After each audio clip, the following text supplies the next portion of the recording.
आजच्या भागात सुरुवात आकाशला कामावर मिळणाऱ्या पगारावरून होते. आकाशचा मालक आज आकाशला पगार देतो.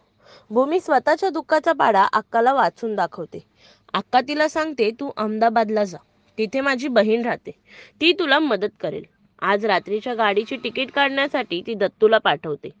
आकाश भूमीला गजरा आणि बांगड्या घेतो. मालक विचारतो, यातच पगार संपवणार की काय?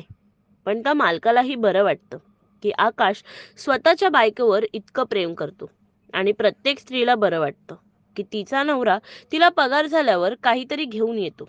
अक्काला दत्तू रेल्वेची तिकीट आणून देतो, तर अक्का ही दोघं जाणार म्हणून दुःखी होते. ती दत्तूला रिक्षा आणायला सांगते. इथे भूमीला कोण घरी येते हे माहीत नसल्याने दरवाजा उघडते. समोर बघते तर रागिणी व अभिजितला पाहून दरवाजा लावायला जाते, पण अभिजित दरवाजाला धरून ठेवतो. अखेर शेवटी रागिणी आणि अभिजित घरात प्रवेश करतात आणि या खुराड्यात आकाशला ठेवलं आणि बॅगा पाहून इथून पळून जाणार असं विचारतात. आकाश घरी नसल्याने आकाशचा पत्ता विचारतात. ते सांगत नाही म्हणून रागिणी भूमीचा गळा आवळते. तेव्हा अक्का येते आणि भूमीला वाचवते. भूमीच्या बाजूने उभी राहते. ती रागिणी व अभिजितला चालतं व्हायला सांगते.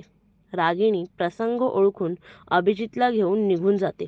पुढील भागात रागिणी आणि अभिजित भूमीला एका बोटीत बांधून बॉम्बने उडवून देतात.